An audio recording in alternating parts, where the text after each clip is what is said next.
नमस्कार, आप देख रहे हैं सिजलर्स न्यूज और चलिए जानते हैं आज की विशेष खबरें। शुरुआत करते हैं अंतर्राष्ट्रीय खबरों से। अमेरिकी राष्ट्रपति डोनाल्ड ट्रंप ने गाजा में सीजफायर डील पर बातचीत टूटने के लिए हमास को जिम्मेदार ठहराया। CNN की रिपोर्ट के मुताबिक ट्रंप ने आगे कहा, मुझे लगता है कि हमास मरना चाहता है और ये बहुत बुरी स्थिति है। अब वक्त आ गया है कि ये काम पूरा किया जाए। वहीं कुछ हफ्ते पहले ट्रंप ने कहा था कि गाजा में सीजफायर और बंधकों की रिहाई के लिए समझौता जल्द ही हो सकता है। वहीं इस हफ्ते ट्रंप ने दोहा में चल रही बातचीत से अपने वार्ताकारों को वापस बुला लिया था। वहीं दूसरी ओर प्रधानमंत्री नरेंद्र मोदी के मालदीव दौरे का आज दूसरा दिन है। पीएम मोदी आज मालदीव के 60वें स्वतंत्रता समारोह में मुख्य अतिथि के रूप में शामिल होंगे। इस दौरान भारत और मालदीव के राजनयिक संबंधों की स्थापना के 60 साल पूरे होने का जश्न भी मनाया जाएगा। 1887 से लेकर 1965 तक मालदीव की विदेश नीति और रक्षा ब्रिटिश कंट्रोल में थी। 26 जुलाई 1965 को उसे पूर्ण स्वतंत्रता मिली। भारत सबसे पहला देश था जिसने मालदीव को मान्यता दी थी। वहीं कांग्रेस सांसद राहुल गांधी ने दिल्ली के तालकटोरा स्टेडियम में भागीदारी न्याय सम्मेलन को संबोधित किया। कांग्रेस अध्यक्ष मल्लिका अर्जुन खड़गे ने कार्यक्रम का उद्घाटन किया। कांग्रेस सांसद राहुल गांधी ने सम्मेलन में पीएम नरेंद्र मोदी की जमकर आलोचना की। राहुल ने भाषण के दौरान पार्टी के सदस्यों से पूछा, आपको पता है राजनीति में सबसे बड़ी प्रॉब्लम क्या है? कार्यकर्ताओं ने जवाब दिया, पीएम मोदी।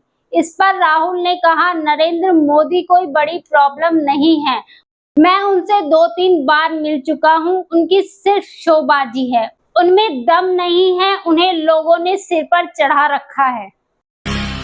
वहीं दूसरी ओर भारत ने आंध्र प्रदेश के कुर्नूल के national open area testing range में शुक्रवार को ड्रोन से लॉन्च होने वाली मिसाइल की टेस्टिंग की। इस प्रिसीशन गाइडेड मिसाइल का नाम ULP-GM-V3 है। यह ULP-GM-V2 का एडवांस वर्जन है। ये स्मार्ट मिसाइल ड्रोन से छोड़ी जाती है और दिन और रात किसी भी मौसम में दुश्मन के ठिकानों को सटीकता से नष्ट कर सकती है। एक बार लॉन्च करने के बाद कभी भी टारगेट को बदला जा सकता है। रक्षा मंत्री राजनाथ सिंह ने इसका वीडियो शेयर किया है। वहीं अब पंजाब के मुख्यमंत्री भगवंत सिंह मान ने शुक्रवार को चंडीगढ़ में सेमीकंडक्टर उद्योग से जुड़े प्रमुख प्रतिनिधियों के साथ बैठक की और साफ कहा कि राज्य को देश का अग्रणी सेमीकंडक्टर हब बनाने की दिशा में ठोस कदम उठाए जा रहे हैं। उन्होंने भरोसा दिलाया कि पंजाब में मजबूत सेमीकंडक्टर इकोसिस्टम के विकास के लिए सरकार हर संभव प्रयास करेगी। मुख्यमंत्री ने कहा कि सेमीकंडक्टर चिप्स आज हर आधुनिक तकनीक का मूल आधार बन चुकी है और ये बुनियादी डिवाइस से लेकर आर्टिफिशियल इंटेलिजेंस तक को ताकत देती है।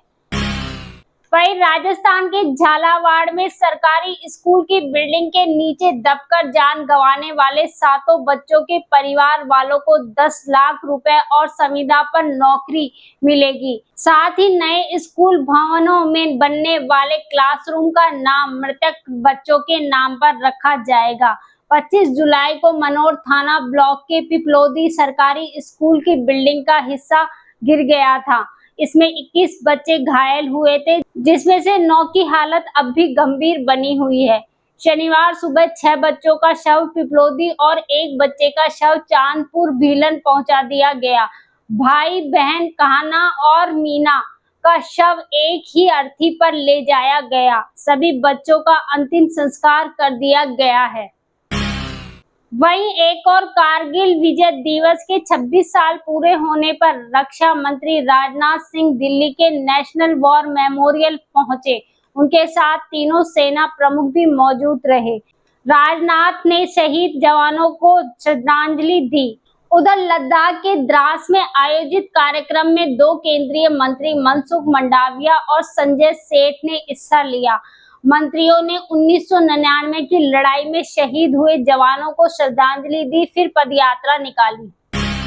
अब जानते हैं मौसम का हाल। राजस्थान में फिर से बारिश का दौर शुरू हो गया है। मौसम विभाग ने आज 9 जिलों में बारिश का अलर्ट जारी किया है। बंगाल की खाड़ी में बने नए सिस्टम के कारण अगले 3 दिन भारी से अति भारी बारिश हो सकती है। इसके असर से जयपुर, अजमेर, दौसा, सीकर में शुक्रवार देर रात से रुक रुक कर बारिश हो रही है। अजमेर में आज स्कूलों की छुट्टी है, वहीं सीकर में पुलिस चौकी डूब गई है। परकोटे के इलाके में एक पुराना पेड़ गिरने से मंदिर की दीवार ढह गई। दौसा में शुक्रवार देर रात हुई मूसलाधार बरसात में 6 इंच पानी बरसा। अब जानते हैं खेल से जुड़ी खबरें। मैनचेस्टर टेस्ट के तीसरे दिन इंग्लैंड मजबूत स्थिति में पहुंच गया है। टीम ने शुक्रवार को स्टंप तक 544 रन 7 विकेट के नुकसान पर है। पहली पारी के आधार पर इंग्लैंड की बढ़त 186 रन की हो गई है। चौथे दिन का खेल दोपहर 3:30 बजे से शुरू होगा। ओल्ड ट्रैफर्ड स्टेडियम में जो रूट ने शतक लगाया। ओली पॉप और बेन स्टोक्स के साथ शतकीय साझेदारी की। पॉप और कप्तान स्टोक्स ने भी अर्धशतक लगाए। स्टोक्स 77 रन बनाकर नाबाद लौटे हैं। भारत की ओर से रविंद्र जडेजा और वाशिंगटन सुंदर ने 2-2 विकेट लिए।